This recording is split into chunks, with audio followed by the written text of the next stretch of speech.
Richard Wolff in New York. He's Professor of Economics Emeritus at the University of Massachusetts, Amherst. Thank you for joining us on the show, sir. A lot of data to digest here. The number of jobs going up, the unemployment rate also rising. But on the other hand, also we have many employers saying that they're having difficulty finding the right employees for their businesses. How far along do you think is the U.S. in its recovery from that pandemic? I'm afraid I can't give you very good news. I think the economic recovery, so-called, is more of a media and political theater than it is a reality. And you can see it in the numbers. Yes, we are hiring more people, but it is very close to a condition that is described as forced labor.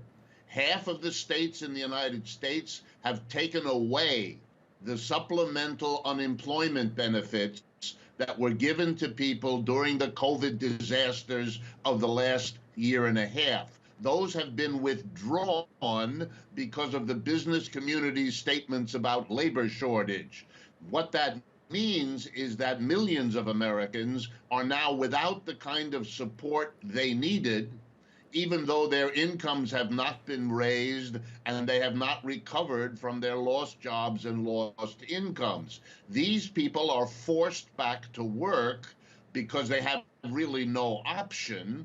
And though you see the numbers there, these are people who did not go back to work because the income they can get from working and the job conditions are very poor here. That's why we have a quote unquote shortage. And so what you're seeing is the return of people who weren't looking for work, but not because the economy is booming, but because they have been denied the supports that the COVID disaster, far from over, enabled them to get for a while. So, Professor, in other words, now support for average Joes has been pulled out, but as far as big businesses are concerned, those checks are still rolling, aren't they? The interest rate is still at record lows. How do you sort of interpret the support going out?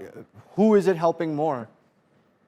That's the politics of the United States. This is a wonderful country to do business in. This is a country whose political parties, Republican and Democrat, unfortunately, compete with one another to provide the big bucks to the corporations. That's the reality, while they're taking away very modest support, $200 or $300 a week, to the people that were unemployed. And let me add, we are currently going through an inflation, a serious one. Prices year over year rising in the neighborhood of 5%, when wages are either flat for many people or going up much less than the prices. So that the news about the jobs, when put together with the news about the real income situation of our workers, indicates that they are not the favored group in this society. They are the observers of a business community which finds most of the support continuing to flow to them. Professor Wolff, I'm afraid we're going to have to leave it there, but thank you so much for joining us on the show.